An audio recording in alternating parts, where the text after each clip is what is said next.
Hello my dear student, आज आप लोग का फिर से शिक्षा विकल्प चैनल पर स्वागत है। मैं रितेश मिश्रा आज आप लोग के सामने चैप्टर नंबर 9 क्लास 10th का जो ट्रिग्नोमेट्री के अनुप्रयोग है यानी त्रिकोणमिति के अनुप्रयोग है उस चैप्टर से शुरुआत कर रहा हूं। बस आप लोग इस जो मेरा सीरीज चलेगा इसमें कंटिन्यू बने रहिए, कंटिन्यू देखने का प्रयास करिए, समझने का प्रयास करिए। 100% है आपको समझ में आएगा। तो देखिए हम शुरुआत करते हैं। इसमें जो भी बेसिक कॉन्सेप्ट है क्वेश्चन के माध्यम से धीरे धीरे हम बताते चलेंगे। तो सबसे पहले मैं क्वेश्चन नंबर अपना 1 लेता हूं। आप लोग देखिए स्क्रीन पर आप लोग को दिखाई दे रहा होगा क्वेश्चन नंबर 1। देखिए करा कि भूमि के एक बिंदु से यानी भूमि पर कोई एक बिंदु है से जो मीनार के पाद बिंदु से 30 मीटर की दूरी पर है, यानी कोई मीनार है, मीनार से 30 मीटर की दूरी पर कोई एक बिंदु है। उस बिंदु से मीनार के शिखर का उन्नयन कोण 30 अंश है। कहाँ पर? जो मीनार से 30 मीटर दूरी पर कोई बिंदु है वहाँ से मीनार के शिखर का उन्नयन कोण जो है 30 अंश है। तो मीनार की ऊंचाई बताइए, यानी इसमें हमें बिल्डिंग का ऊंचाई पूछा है और हमें एंगल माप के नीचे दिया है और जहाँ तक एंगल मापा है, जहाँ से वो देख रहा था 30 अंश का, वहाँ से दूरी भी दिया है मीनार के पास से। तो इसमें हम सबसे पहले डायग्राम बनाएंगे। डायग्राम बनाने से क्वेश्चन लगभग 95% सही होने का, बहुत आसान होने का चांस बन जाता है। तो इसमें ट्रायंगल यानी त्रिभुज के माध्यम से बनाएंगे। तो सबसे पहले देखिए मैं यहाँ पर एक मीनार का स्ट्रक्चर बना लिया और यहाँ से 30 ही मीटर था ना, 30 मीटर की दूरी पर मैंने खींच दिया। 30 मीटर यहाँ से लेकर यहाँ तक की जो दूरी है 30 मीटर है। यहीं से जब मीनार के शिखर को देखता है, यानी ये मीनार का शिखर है, तो मीनार के शिखर को जब देखता है तो यहाँ पर उसका उन्नयन कोण जो होता है आपका बनता है 30 अंश का। क्या बनता है? 30 अंश का। अब सोचोगे उन्नयन कोण क्या होता है? देखिए उन्नयन कोण को आप ऊ से लिखेंगे। ऊ का मतलब ऊपर देखने पर जो कोण बनेगा उसको कहते हैं उन्नयन कोण कहते हैं। तो यहाँ पर देखिए ट्रायंगल बना हुआ है, तो ट्रायंगल का हम लोग नाम लिख लेते हैं ABC, यानी यहाँ पर हमारा त्रिभुज हो गया। ट्रायंगल का मतलब भाई क्या होता है? त्रिभुज होता है। मैंने त्रिभुज ABC लिख दिया। अब इसमें हम लोग क्या करेंगे? अब हमें यहाँ से लेकर यहाँ तक की दूरी दिया है, तो सबसे पहले हम क्या कहेंगे भैया त्रिभुज ABC में ध्यान से देखिए। भाई त्रिभुज ABC है, इसमें हम लोग ध्यान से देखें तो इसमें हम लोग कहेंगे हमें किसका ऊंचाई पूछा है? तो आप कहेंगे इसका ऊंचाई पूछा है, वो लंब का ऊंचाई पूछा है। यानी किसका ऊंचाई दिया है? आधार का ऊंचाई दिया है, हमारे आधार की लंबाई दिया है, आधार की लंबाई दिया है। तो अब सोचिए हम लोग त्रिकोणमिति में पढ़े थे लंब और आधार के अनुपात को क्या कहते हैं? बताओ जल्दी जल्दी। लंब और आधार के अनुपात को क्या कहते हैं? तो बताओगे सर जी आप तो बताए थे, हमें याद है, लाल बटे कक्का, यानी लंब और आधार के अनुपात को कहते हैं tan थीटा। तो यहाँ पर आपका है tan थीटा। बच्चे लोग हमेशा पूछते हैं सर जी आप tan थीटा ही बार बार क्यों लिख लेते हैं? तो हम कहते हैं भाई लंब और आधार, यहाँ पर tan थीटा बराबर हम लोग पढ़े थे फार्मूला लंब बटा के आधार। tan थीटा मैंने क्यों लिया? भाई आप काट थीटा भी ले सकते हो और साइन तो नहीं ले सकते हो। भाई इसका लंबाई आप निकाल के क्या करोगे? क्या पूछा गया लंबाई निकालोगे? नहीं निकालोगे। तो हमने लंब बटा के आधार ले लिया। अब थीटा का वैल्यू क्या है? 30 अंश है, तो मैंने tan 30 अंश लिख दिया। और फिर मैं यहाँ पर लंब का किससे दर्शाएं? AB से दर्शाएं, तो यहाँ पर लिख दिए AB लिख दिए। भाई यहाँ से लेकर यहाँ तक की दूरी क्या है? AB है। फिर यहाँ से लेकर यहाँ तक की दूरी क्या है? BC भी एक बार लिख सकते हो, नहीं तो हम 30 लिख दिए। इतना आप लोग समझ गए। अब tan 30 अंश का वैल्यू क्या होता है? तो आप लोग याद कर लीजिए tan 30 अंश का वैल्यू होता है 1/3 होता है। तो मैं यहाँ पर लिख दिया 1/3 और ए बी यहाँ से इसको मारेगा सीधा 30 जाएगा यहाँ, बराबर बचेगा ए बी बचेगा। अब देखिए अब हम लोग क्या करेंगे, देखो बहुत अच्छे समझो, यहाँ समझिए, मैं थोड़ा इसको ऐसे करके लिख देता हूँ। यानी मैं यहाँ पर लिख सकता हूँ ए बी बराबर 30/30 लिख सकता हूँ। जब करड़ी का सिंबल आ जाता है तो मेरे बच्चे बहुत परेशान हो जाते हैं। तो सबसे पहले 30 का हम लोग तोड़ाई करेंगे, यानी गुणनखंड करेंगे। तो गुणनखंड भी करेंगे तो इसको लिख सकते हैं 10 × 3 लिख सकते हैं, बटा के करड़ी में 3। देखिए आराम से समझिए, टाइम भले जाएगा लेकिन आपको समझ में आना चाहिए। हाँ, जिसको फास्ट देखना है तो आप लोग वहाँ से सेटिंग, जहाँ पर वीडियो चल रहा होगा वहाँ पर 3 डॉट का ऑप्शन होगा, वहाँ पर आप क्लिक करके स्पीड को बढ़ा सकते हैं, डबल स्पीड तक लेकर जा सकते हैं आपको, यदि कम टाइम में देखना है। लेकिन हम समझाएंगे तो बहुत आराम से समझाएंगे। तो यहाँ पर देखिए, जब यहाँ पर 3 है, 3 को हम लोग करड़ी में 2 बार लिख सकते हैं। देखिए हम क्या करते हैं, हमारा करना भाई, देखिए 3 शुद्ध संख्या होता है और करड़ी में 3 आपका अशुद्ध संख्या होता है। तो सिंपल से यहाँ पर 10 लिखें, यहाँ पर करड़ी में 3, यहाँ पर करड़ी में 3 लिख दिए, 2 बार लिख दिए। कैसे लिखें भाई, ये 3 कैसा संख्या था, शुद्ध था, और एक करड़ी में 3 क्या है, शुद्ध है। तो यहाँ पर मैं लिख सकता हूँ करड़ी में 3 पहले था, एक करड़ी में 3, एक करड़ी में 3 कट जाएगा, यहाँ पर बचेगा 10, करड़ी में 3 बचेगा।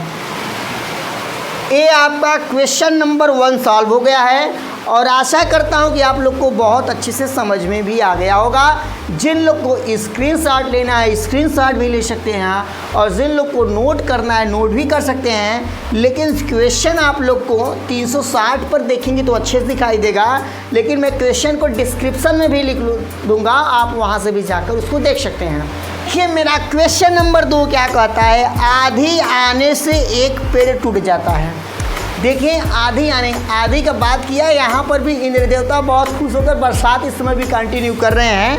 लेकिन इसमें करा आंधी आने से एक पेड़ टूट जाता है और टूटा हुआ भाग इस तरह से मुड़ जाता है कि पेड़ का शिखर जमीन को छूने लगता है और इसके साथ 30 अंश का कोण बनता है। पेड़ के पाद बिंदु की दूरी जहाँ पेड़ का शिखर जमीन को छूता है 8 मीटर है, तो पेड़ की ऊंचाई याद कीजिए।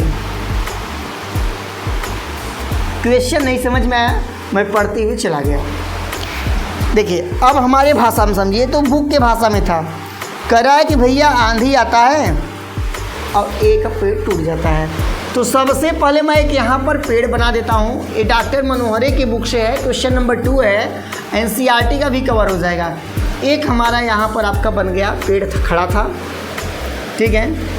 यहाँ बेचारा बहुत अच्छे से खड़ा था, सब कुछ सही था, छाया भी सही दे रहा था, लेकिन दुर्भाग्यवश हवा चलता है और यहाँ से ऐसे टूट जाता है, ठीक है।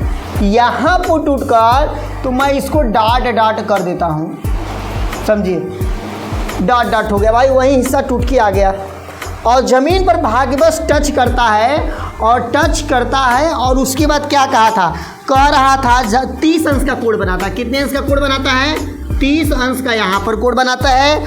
और यहाँ पर 8 मीटर, यानी यहाँ से जहाँ पर इसका सिरा के गिरा था और उसके जड़ से 8 मीटर की दूरी पर था। कितने मीटर की दूरी था, 8 मीटर की दूरी पर। तो हमें कह रहा है कि इसमें पेड़ की ऊंचाई ज्ञात कीजिए। पेड़ कितना ऊंचा था, पेड़ की ऊंचाई पूछा है, तो इसमें हम लोग दिमाग लगाएंगे भाई। तो सबसे पहले हम शुरुआत करेंगे, फिर देखा जाएगा। पहले एक का तो वैल्यू निकालें, आराम से एक का वैल्यू निकालेंगे।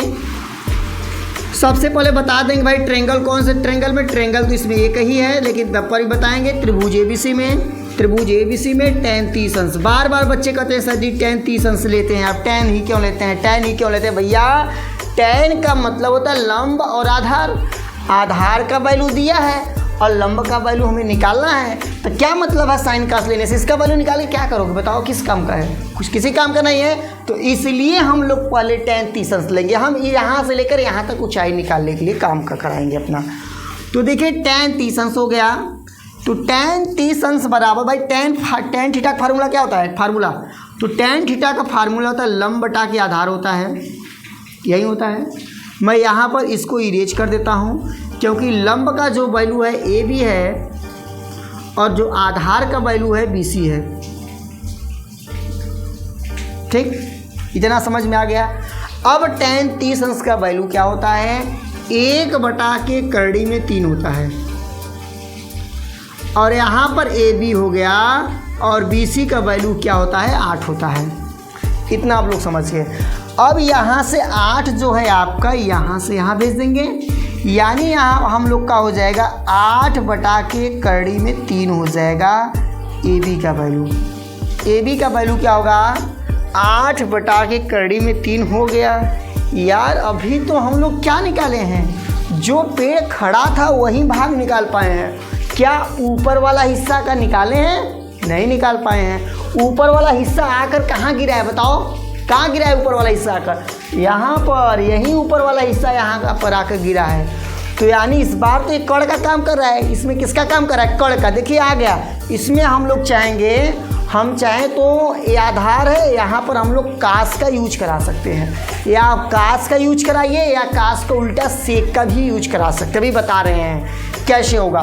तो देखिए सबसे पहले आप लोग समझिए, हमें किसका वैल्यू दिया, आधार का वैल्यू दिया है और किसका वैल्यू निकालना है, कड़ का वैल्यू निकालना है। तो ऐसा त्रिकोणमितीय अनुपात जिसमें आधार और कड़ आता होगा उसी के वैल्यू ले लेंगे। तो देखिए हम लोग क्या पढ़े थे, cos थीटा का फार्मूला पढ़े थे, आधार बटा के कड़ पढ़े थे, और sec थीटा का फार्मूला पढ़े थे, कड़ बटा के आधार। इसी दोनों से लगा के निकाल सकते हैं, जिससे आपको आसान पड़ेगा उससे निकालिए, नो प्रॉब्लम, कोई दिक्कत नहीं, आप लोग कर सकते हैं। तो यहाँ पर चलिए हम तो कर दे रहे हैं cos थीटा से करेंगे। भाई कौन से त्रिभुज में, त्रिभुज वही है ए बी सी में। ए बी सी में क्या लगाएंगे, cos ए लगाएंगे, cos थीटा यानी cos 30 अंश रख दिए, क्योंकि यहाँ पर थीटा का वैल्यू क्या है, 30 अंश है। अब cos 30 अंश बराबर क्या होता है, फार्मूला अभी बताए हैं, आधार बटा के कड़। एक किसका काम कर रहा है, आधार का काम कर रहा है। तो मैं यहाँ पर लिख दे रहा हूँ, एक बार बी सी लिख दे रहा हूँ, बी सी यानी बी सी आपका क्या है, आधार है, और कड़ काम का क्या रहा है, ए सी। कड़ क्या है आपका, ए सी है, जो कि हमें कड़ का वैल्यू निकालना है। तो cos 30 अंश का वैल्यू बताइए आप लोग, जरा सोच के बताइए cos 30 अंश का वैल्यू क्या होगा। तो आप लोग cos 30 अंश का वैल्यू बताएंगे, एक करड़ी में 3/2 क्या होता है, करड़ी में 3/2 होता है। और BC का वैल्यू दिया है 8 दिया है, और AC का वैल्यू तो हम लोग को नहीं पता है। AC का वैल्यू नहीं भाई, AC का वैल्यू, हाँ AC का वैल्यू यहाँ देखिए, A और C का वैल्यू निकालना है। ठीक, यहाँ पर सिंपल AC को यहाँ पहुँचा सकते हैं, तो AC यहाँ जाएगा। उसके बाद 8 ऊपर है तो यहाँ 2 चला जाएगा, नीचे से ऊपर जाएगा, गुणा में जाएगा, फिर कड़ी में 3 नीचे जाएगा, यहाँ पर यानी आएगा 16 बटा के कड़ी में 3 आएगा। यहाँ देखिए 16 बटा के कड़ी में 3, 8 बटा के कड़ी में 3। तो यहाँ पर हम लोग का हो जाएगा, देखिए 16 बटा के कड़ी में 3 प्लस 8 बटा के कड़ी में 3, इसको जोड़ेंगे तो 24 होगा। भाई 16 8 कितना होता है, 24 होता है। हर बराबर है तो अंश को आप लोग डायरेक्ट जोड़ दिया करिए, उसमें दिमाग लगाने की आवश्यकता हम लोग को नहीं पड़ता है। तो यहाँ पर 16 8 24 हो गया, यहाँ पर कड़ी में 3 हो गया। लेकिन आप लोग बुक में देखेंगे ये तो आंसर आ गया, ये तो आंसर आ गया 24 बटा के कड़ी में 3 यहाँ पर आ गया है। हमने जोड़ा क्यों है, थोड़ा ये भी समझ लीजिए भैया। इसका लंबाई पहले निकाले थे, इसका लंबाई निकाल के जोड़ेंगे तभी तो हाइट पूरा निकलेगा। तो यहाँ पर 24 बटा के कड़ी में 3 हो गया, कड़ी में 3 से ऊपर गुणा करा दीजिए, कड़ी में 3 से नीचे गुणा करा दीजिए। देखिए ऊपर होगा 24, कड़ी में 3 होगा, नीचे आपका कड़ी में 3, और कड़ी में 3 अशुद्ध संख्या होता है। जब 2 कड़ी में 3 मिलता है तो आपका प्योर 3 बन जाएगा, यानी शुद्ध 3 बन जाएगा। यहाँ पर शुद्ध 3 लिखने के बाद मैं इसको काट दिया, 3 1 कम 3, 3 8 24, यानी हम लोग का फाइनल जो आंसर आएगा 8 कड़ी में 3 आएगा। आशा करता हूँ, उम्मीद करता हूँ, विश्वास करता हूँ कि आप लोग को इसको समझ में आ गया होगा। और समझ में आ गया होगा तो चैनल को सब्सक्राइब, वीडियो को लाइक आप लोग अवश्य कर दीजिएगा।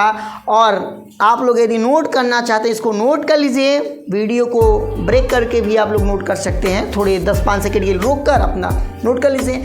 यदि आप स्क्रीनशॉट लेना चाहते हैं तो आप लोग इसको स्क्रीनशॉट भी ले सकते हैं।